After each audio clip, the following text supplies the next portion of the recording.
आपको आमंत्रित करते हैं कि युवा में जय भीम वाली बात पैदा कर, युवा में जय भीम वाली बात पैदा कर, ऊंची सोच ऊंचे ख्यालात पैदा कर, युवा में जय भीम वाली बात पैदा कर, ऊंचे सोच ऊंची ख्यालात पैदा कर। भीम तुम्हारे बने ना इस देश में कोई राजा, ए मेरे भीम के बच्चों ऐसे हालात पैदा कर, ए मेरे भीम के बच्चों ऐसे हालात पैदा कर। इसी के साथ हम जब भीम प्रकाश सर को सुनेंगे, आप लोग ध्यान से बैठे, शांतिपूर्वक बैठे, आपको सुने। बहुत बहुत साधुवाद, धन्यवाद एवं आभार इस कार्यक्रम का आयोजन कर रही यहाँ की इस गांव की समिति को, और गायक महोदय जी ने बहुत अच्छी तरह से जो है आप लोगों को बाबा साहेब का मिशन बताने का प्रयास किया। मुझसे पूर्व वक्ताओं ने भी बहुत अच्छी तरह से आप लोगों को बाबा साहेब का मिशन बताने का प्रयास किया, और मैं पहले ही क्षमा मांग लूं अगर किसी का दिल टूट जाए तो, क्योंकि दिल का रोग बहुत बुरा होता है, और जिससे दिल लग जाए और फिर उसके मुताबिक बात ना कही जाए तो बहुत दर्द होता है। तो ऐसे ही बहुजन समाज का दिल लग गया है नीले झंडे से, तो मैं वही शुरुआत करूंगा कि इस नीले झंडे की क्या कहानी है। बात 30 सितंबर 1956 की है, जब परम पूज्य बाबा साहेब डॉक्टर भीमराव अंबेडकर ने SCF यानी कि शेड्यूल कास्ट फेडरेशन, जिसका ये झंडा था नीले रंग का, उसको भंग कर दिया, समाप्त कर दिया था 30 सितंबर 1956 को। और 14 अक्टूबर 1956 को परम पूज्य बाबा साहेब डॉक्टर भीमराव अंबेडकर ने बौद्ध धर्म की दीक्षा ली। इसीलिए जब परम पूज्य बाबा साहेब डॉक्टर भीमराव का देहांत हुआ 6 दिसंबर 1956 को, तो उनके शरीर पर सबसे पहले भगवा रंग का वस्त्र डाला गया। और जो कुछ बहुत दुर्लभ पिक्चरें हैं, तस्वीरें हैं, जो आपको कभी कभार देखने को मिलेगी।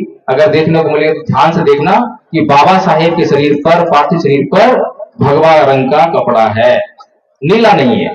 लेकिन सामाजिक बेईमान लोगों ने, जो लोग परम पूज्य बाबा साहेब डॉक्टर भीमराव अंबेडकर के त्याग, समर्पण और बलिदान पर राजनीति करना चाहते थे, उन लोगों ने बड़ी चालाकी से वो भगवे कलर का जो वस्त्र था वहां से हटा दिया और ये नीले कलर का झंडा उस पर डाल दिया, जिसपे लिखा था SCF शेड्यूल कास्ट फेडरेशन, जिसको बाबा साहेब 30 सितंबर 1956 को भंग कर चुके थे। ये कहानी सामाजिक बेईमानी की है, क्योंकि अकेले बाबा साहेब डॉक्टर भीमराव अंबेडकर ने इस देश के लोगों को संविधान दे दिया, लोकतंत्र दे दिया, आरक्षण दे दिया, उनकी जिंदगी को सुख सुविधाओं से भर दिया।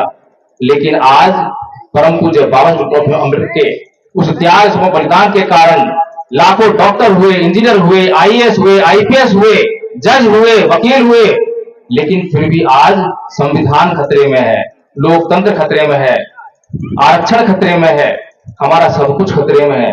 कहानी समझ में नहीं आती। अकेले अंबेडकर जिन्होंने ये सब कुछ दे दिया और लाखों लोग मिलकर ये कहते हैं कि हमारा सब कुछ खतरे में है, इसका मतलब ये है कि कहीं ना कहीं समाज के मिशन मूवमेंट से गद्दारी हो रही है, बेईमानी हो रही है। इस गद्दारी को समझना पड़ेगा, इस मिशन को समझना पड़ेगा। परम पूज्य बाबा साहेब डॉक्टर भीमराव अंबेडकर का मिशन क्या था और हम किस मिशन की तरफ बढ़ रहे हैं। जब परम पूज्य बाबा साहेब डॉक्टर भीमराव अंबेडकर 14 अक्टूबर 1956 को बौद्ध धर्म ग्रहण कर चुके हैं, तो उसके बाद इस समाज के पास कौन से ऐसे हालात हैं, कौन सी ऐसी मुसीबतें हैं कि वो बाबा साहेब की बात को मानने के लिए तैयार नहीं है। अगर किसी को कोई दुख दर्द हो, बीमारी हो, और वो डॉक्टर के पास जाए और डॉक्टर उसको उस बीमारी का इलाज करे और कुछ दवा खाने के लिए दे, लेकिन वो उस दवा को खाए ना, तो बताइए क्या बीमारी दूर हो सकती है? बीमारी कभी दूर नहीं होती। परम पूज्य बाबा साहेब डॉक्टर भीमराव अंबेडकर हमारे समाज के ऐसे ही एक डॉक्टर थे, जिन्होंने हमारे समाज की हर एक समस्या को अच्छी तरह समझा और उसका इलाज किया और हमें खाने के लिए कुछ दवाइयां दी। पहली दवाई 13 अक्टूबर 1935 को दी, जब परम पूज्य बाबा साहेब डॉक्टर अंबेडकर ने ये की धरती से घोषणा की कि मैं हिंदू में पैदा हुआ, ये मेरे लिए मेरे बस की बात नहीं थी, लेकिन मैं हिंदू मरूंगा नहीं। वो दवाई भी हमारे समाज ने नहीं खाई। आज भी हमारा समाज वहीं अटका पड़ा है, उसी धार्मिक पाखंड, अंधविश्वास, अंधश्रद्धा में फंसा हुआ है। फिर दूसरी दवाई 14 अक्टूबर 1956 को दी, बौद्ध धर्म की दीक्षा ली और आपको भी कहा कि भैया बौद्ध धर्म की शरण ग्रहण कर लो, इसके बिना गुजारा नहीं है। उससे पहले 1950 में बाबा साहब डॉक्टर अम्बेडकर संविधान को लागू करवा चुके थे और उस संविधान में आपके लिए तमाम हक अधिकार उसमें निश्चित कर चुके थे। आज बहुत से लोग बोलते हैं कि संविधान की रक्षा कर लो, सब कुछ बच जाएगा। अगर संविधान में ही आपके अधिकार रक्षित होते तो मुझे लगता है कि परम पूज्य बाबा साहब डॉक्टर भीमराव अम्बेडकर 14 अक्टूबर 1956 को धर्म परिवर्तन करके बौद्ध धर्म ग्रहण नहीं करते। इसका सीधा सीधा मतलब यह है कि संविधान और संविधान के द्वारा बनाए गए कानून आपके लिए दर्द निवारक है, इंस्टेंट रिलीफ देने वाले हैं।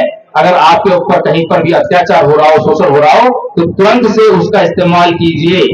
लेकिन जो लोग बार बार दर्द होने पर पेन किलर का इस्तेमाल करते हैं और कुछ दिन के बाद जब दर्द सहन नहीं होता डॉक्टर के पास जाते हैं, डॉक्टर जांच करता है और जांच करने के बाद कहता है कि भाई बीमारी लाइलाज हो गई है, अब इसका इलाज नहीं, अब तो मरना पड़ेगा।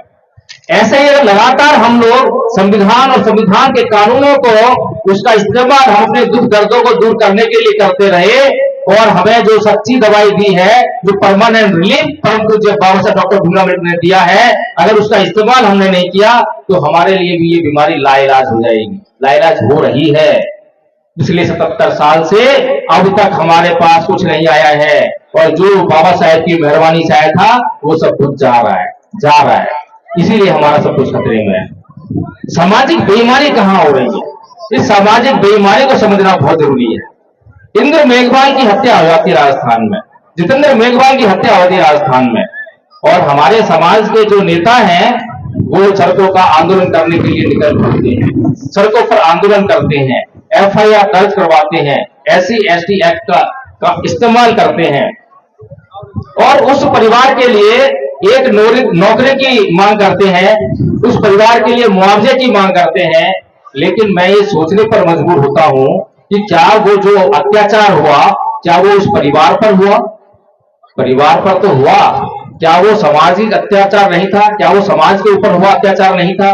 अगर अत्याचार समाज के ऊपर हुआ तो खाली उस परिवार को नौकरी और मुआवजा देने से वो अत्याचार न्याय में कैसे बदल जाएगा?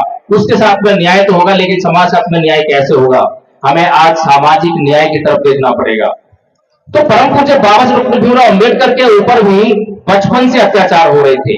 बचपन में अध्यापक ने उनको क्लास के भीतर बैठकर पढ़ने नहीं दिया, चपरासी ने उनको पानी नहीं पीने दिया, चपरासी ने उनको फाइल जो है फेंक कर दी। पूरे बड़ौदा रियासत में इतना पढ़ाई लिखाई करने के बाद भी, तमाम डिग्रियां चलाने के बाद भी उनको रहने के लिए जगह नहीं मिली।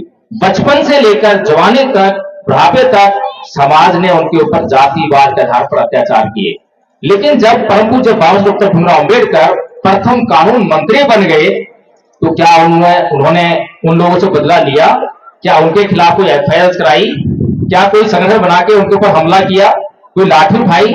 नहीं भाई, ये सोचने वाली बात, ये समझने वाली बात है कि परम पूज्य बाबा साहब डॉक्टर भीमराव अम्बेडकर समझते थे कि ये जो अध्यापक अत्याचार कर रहा है, नाई अत्याचार कर रहा है, चपरासी अत्याचार कर रहा है, ये लोग अत्याचार नहीं कर रहे, ये एक व्यवस्था अत्याचार कर रही है। इसीलिए परम पूज्य बाबा साहब डॉक्टर भीमराव अम्बेडकर इनके खिलाफ आंदोलन नहीं छेड़ते हैं, वो आंदोलन छेड़ते हैं पूरी व्यवस्था के खिलाफ। इसीलिए उस व्यवस्था को चेंज करने की बात करते हैं। इसीलिए मैं सोचने पर मजबूर होता हूं कि जब इंद्र मेघवाल की हत्या होती है तो जो हमारे समाज के जो नेता हैं वो वहां पर जाकर धार्मिक आंदोलन क्यों नहीं करते हैं? धर्म परिवर्तन करने के लिए उस परिवार को मजबूर क्यों नहीं करते हैं? ये समाज जब तक हिंदू बना रहेगा, ये समाज जब तक हिंदू बना रहेगा, इसकी जाति बनी रहेगी, और जब तक इसकी जाति बनी रहेगी तो जाति पे अत्याचार होता रहेगा। ये बात क्यों नहीं समझाते हैं? अगर हमारे समाज के नेताओं में सामाजिक ईमानदारी होती तो निश्चित तौर पर वो लोग जाकर जो है ये आंदोलन करते। लेकिन दुर्भाग्य है हमारे समाज का कि वो परम पूज्य बाबा साहब डॉक्टर अम्बेडकर की जय जयकार तो करता है लेकिन उनके विचारों पर चलने का काम नहीं करता। परम पूज्य बाबा साहब अम्बेडकर दो संस्कृतियों के संघर्ष की बात करते हैं। एक तरफ ब्राह्मण संस्कृति है और दूसरी तरफ बौद्ध संस्कृति है। ये बाबा साहेब बात करते हैं और बाबा साहेब जो है राजनीतिक सत्ता प्राप्त करने के लिए सामाजिक और धार्मिक आंदोलन की बात करते हैं, जिसको मान्यवर साहब कांसीराम जी अच्छी तरह समझते हैं और उसका इस्तेमाल करते हैं। और मान्यवर साहब कांसीराम जी अपने इस अभियान में धर्म को नहीं बोलते हैं।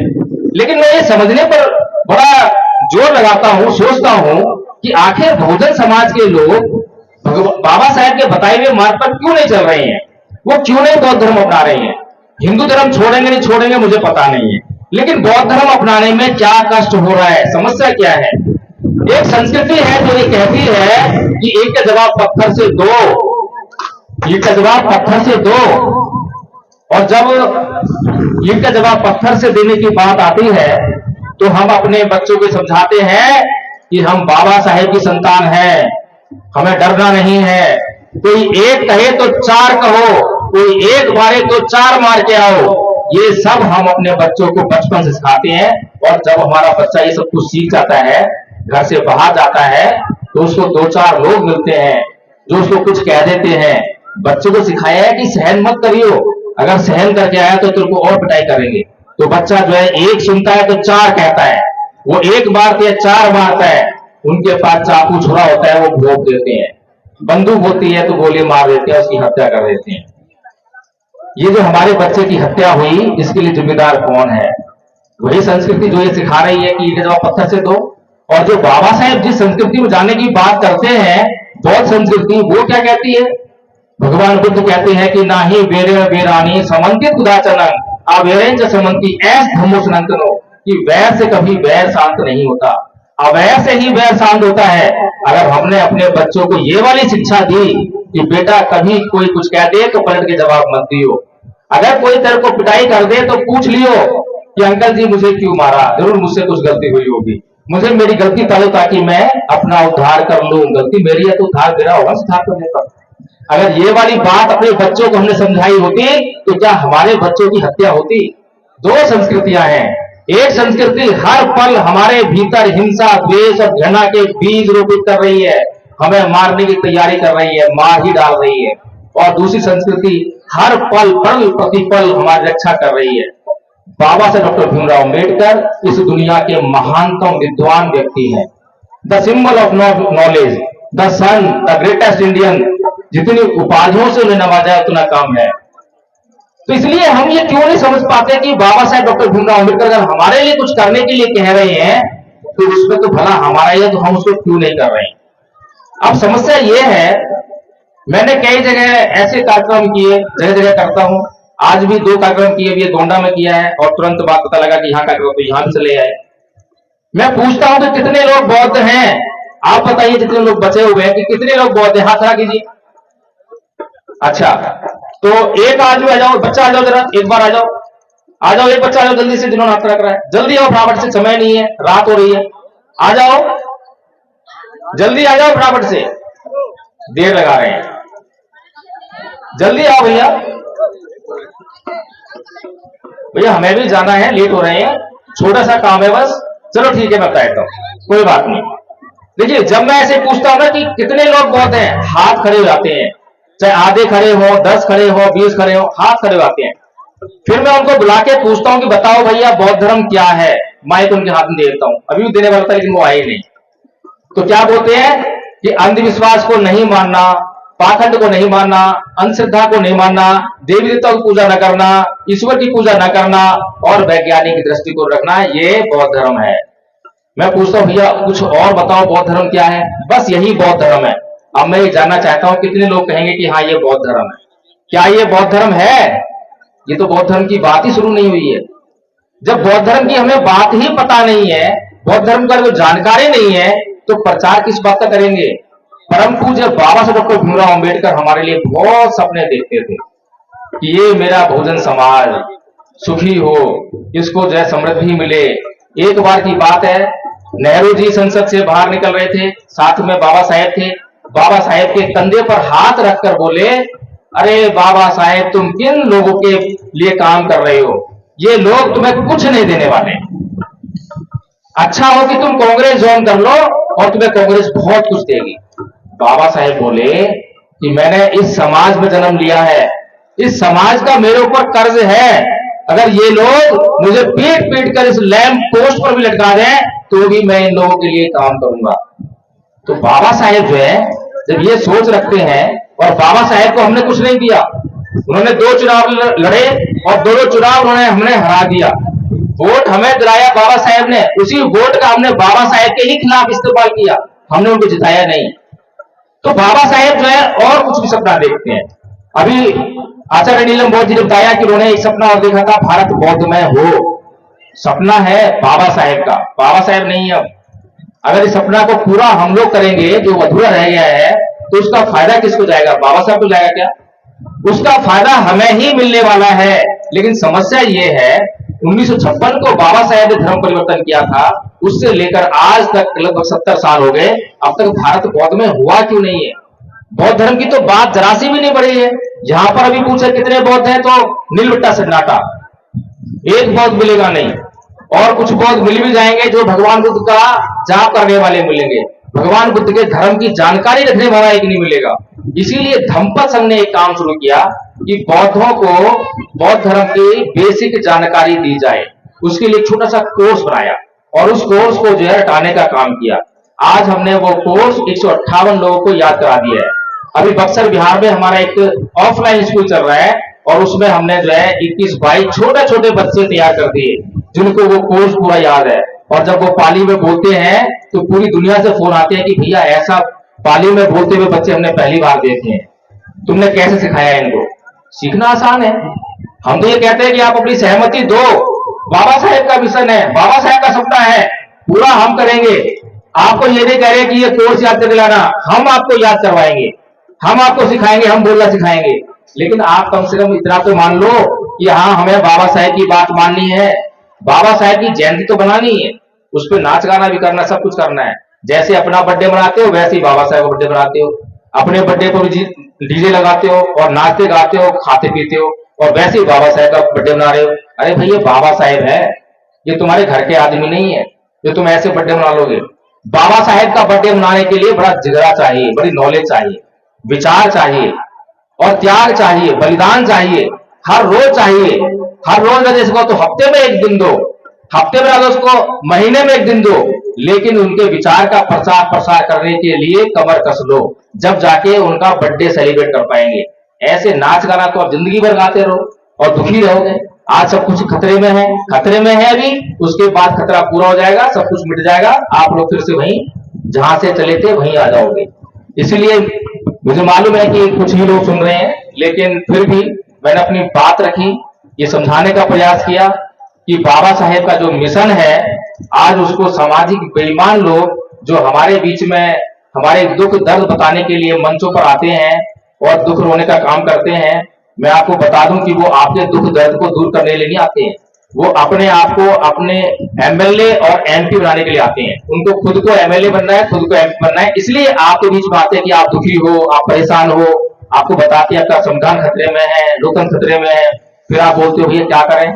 तो मैं चुनाव लड़ूंगा, मुझे वोट देना। अच्छा ठीक है, चुनाव लड़ा, वोट दिया, हार गए, फिर कहते हैं आपके बीच में आके देखो तुम्हारे खाली वोट से काम नहीं बनेगा, मैं एक काम करता हूँ, बीजेपी ज्वाइन कर लेता हूँ, बीजेपी मुझे बुला रही है और तुम मुझे सपोर्ट करते रहना, मैं उसके टिकट से जो है संसद में जाऊंगा, फिर तुम्हारी आवाज उठाऊंगा। अच्छा ठीक है, उसको सपोर्ट भी किया, वहां से टिकट भी मिल गया, संसद में पहुंच गया, फिर 5 साल पूरे अपने जो गुजार देता है, उसके बाद आपकी आवाज वहीं की वहीं रहती है। तो हमारे जो सामाजिक बेईमान लोग हैं, जिनको बाबा साहेब का मिशन पता ही नहीं है कि बाबा साहेब का मिशन क्या है, और उन पर हम भरोसा लेकर आएंगे और बाबा साहेब का काम नहीं करेंगे, तो ऐसे ही हमारे दुख दर्द जो है बने रहेंगे, वो दूर होने वाले नहीं है। बाबा साहेब के मार्ग पर चले बगैर कोई दुख दर्द दूर नहीं होगा। जब मान्यवर साहेब कांसीराम जी ने आरपीआई को ज्वाइन किया, सालों साल तो उसके लिए काम किया, और उसके बाद आरपीआई के नेताओं को ये सुनते हुए देखा कि हो सकत नहीं कि फूले अंबेडकर की विचारधारा पर चलकर हम एमएलए और एमपी नहीं बन सकते हैं, तो मैं सोचने लगा कि वो सही कह रहे हैं, वो लोग बिल्कुल ठीक कह रहे हैं कि बाबा साहेब और डॉक्टर भीमराव अंबेडकर की और फूले की विचारधारा पर चल के हम एमएलए एमपी नहीं बन सकते हैं। मान्यवर साहेब कांसीराम ने सुना तो बड़े दुखी हो गए कि बाबा साहेब की विचारधारा इतनी अच्छी है जिससे कि समाज का उद्धार किया जा सकता है, ये लोग कह रहे हैं कि हम नहीं बन सकते। तो वो लोग सही कह रहे हैं, क्योंकि बाबा साहेब की विचारधारा एमएलए एमपी बनाने की विचारधारा नहीं है। किस चीज की विचारधारा है? बाबा साहेब की विचारधारा किस चीज के लिए है बताए कोई? आरपीआई के नेता बोले कि एमएलए एमपी नहीं बन सकते, तो बाबा साहेब विचारधारा किस लिए है? किसी काम की है क्या? काम की है, बड़े काम की है। वो समाज का उद्धार करने की विचारधारा है। किसी को एमएलए एमपी बनाने की विचारधारा नहीं है। अगर किसी को एमएलए एमपी बनना है तो उसके लिए ये न केन प्रकारेण साम दाम दंड भेद कुछ भी करेगा, झूठ बोलेगा, छल करेगा, कपट करेगा, अपने ही समाज को बेचेगा, लेकिन उसको एमएलए बनना है। ये है एमएलए बनने की रणनीति। लेकिन बाबा साहेब की जो योजना है, बाबा साहेब का जो विचारधारा है, उसमें ऐसे लोगों के लिए कोई स्थान नहीं है। इसीलिए मान्यवर साहेब कांशीराम जी इस समाज का उद्धार करने के लिए बाबा साहेब की विचारधारा का इस्तेमाल करते हैं और इस समाज का उद्धार होने लगता है। इसीलिए आज हमें समझने की जरूरत है कि जिन लोगों को आप नेता मानते हो, जिन लोगों के वीडियो आप बहुत बड़ी मात्रा में शेयर करते हो, यूट्यूब पर आपके हीरो बने हुए हैं, ध्यान से सोचिए, ध्यान से देखिए, कहीं वो सामाजिक बेईमान तो नहीं है। एक और उदाहरण देकर अपनी बात समाप्त करूंगा। आदरणीय आचार्य नीलम बौद्ध जी बैठे हैं। पिछले साल 10 अक्टूबर को एक कार्यक्रम आपके गोरखपुर में हो रहा था, सामाजिक आंदोलन था। वहां पर आदरणीय आचार्य नीलम बौद्ध जी ऐसे ही मंच से जो है भाषण दे रही थी। उसमें मैंने भी भाषण दिया था और रात को जो है योगी जी के सारे पर धरपकड़ शुरू हो गई और अगले दिन हम जो है जेल में डाल दिए गए। 22 दिन तक हम लोग जेल में थे। हमारा बेटा, इकलौता बेटा जो है जेल बाहर था, घर पर किसी को खबर नहीं थी, दिल्ली में किसी को पता नहीं था हमारे घर में कि हम लोग कहाँ हैं कहाँ नहीं है।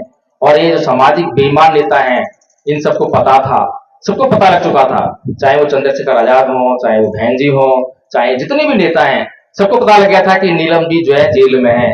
लेकिन किसी ने एक बार भी चूं तक नहीं करी, किसी ने ये भी जरूरत नहीं करी कि उनका बेटा किस हालत जरा देखा जाए, क्योंकि वो सामाजिक आंदोलन करने वाले हैं, समाज के लिए काम करती है। तो बताइए कि ऐसे जो सामाजिक बेईमान नेता हैं, जिनके पीछे हम चलने का काम करते हैं, क्या वो हमारे समाज का उद्धार करेंगे? और अगर गलती से नीलम बौद्ध की अगर जेल में मृत्यु हो गई होती तो यही सामाजिक बेईमान नेता नीलम बौद्ध की लाश को सड़क पर रखकर आंदोलन कर रहे होते। तो हमें समझने की जरूरत है कि हमें इन सामाजिक बेईमान नेताओं से अपना पीछे छुड़ाना है और बाबा साहेब का जो मिशन है उसको समझना है।